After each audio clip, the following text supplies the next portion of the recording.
Murder విషయంలో మిమ్మల్ని కొన్ని విషయాలు అడగాను వచ్చాను. చెప్తారా? ప్లీజ్. అలెక్స్తో నాకంత పరిచయం లేదు. అతని గురించి నాకేం తెలీదు. అతని గురించి ఏమీ తెలియకుండానే 25 సార్లు ఫోన్ చేశావా?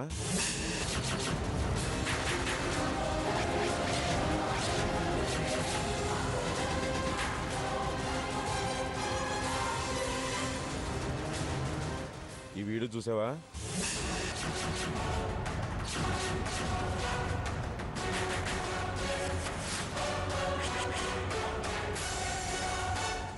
ఐ మిస్ యూ అని మెసేజ్లు కూడా పెట్టావా? చూడండి, మీది పరుగుగల కుటుంబం. మాకు సహకరిస్తే మీకే మంచిది. ఏం జరిగిందో చెప్పండి. చెప్తాను సార్. స్లిమ్ అవడం కోసమని నేను జిమ్కి వెళ్ళాను.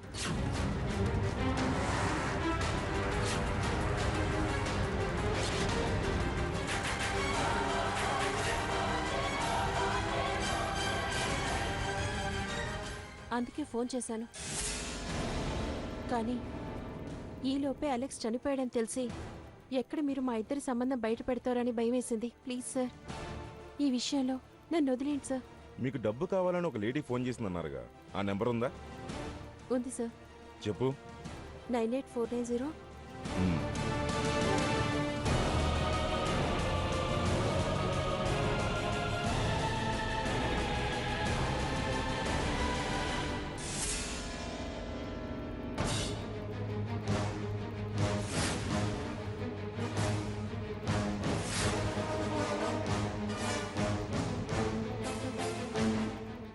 ఎస్ఐ గారు, నన్నెందుకు రమ్మన్నారు?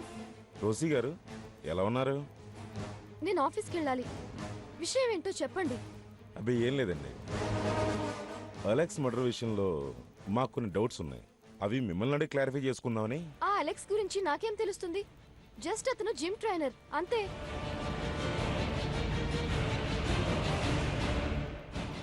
ఈ వీడియో చూసిన తర్వాత చెప్పండి.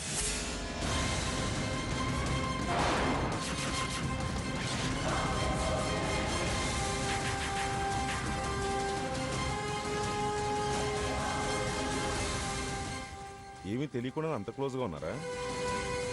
ఇది మీకెలా తెలిసింది? మాకన్నీ తెలుసు. కాకపోతే మీరు మాకెంతవరకు సపోర్ట్ చేస్తారో దాన్ని బట్టే ఉంటుంది మీ ట్రీట్మెంట్. ప్లీజ్ ఇప్పుడైనా చెప్తారా ఈ మర్డర్ ఎందుకు జరిగిందో? చెప్తాను సార్, జరిగింది మొత్తం చెప్తాను. నేను ఒక సాఫ్ట్వేర్ ఎంప్లాయీని. నా భర్త నేను ప్రేమించి పెళ్లి చేసుకున్నాం. గత కొద్ది సంవత్సరాలుగా విడిపోయాం. ఆ డిప్రెషన్లో ఉన్న నేను రిఫ్రెష్ అవ్వడానికి అలెక్స్ జిమ్కి వెళ్ళాను. అక్కడ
థ్యాంక్స్ అలెక్స్.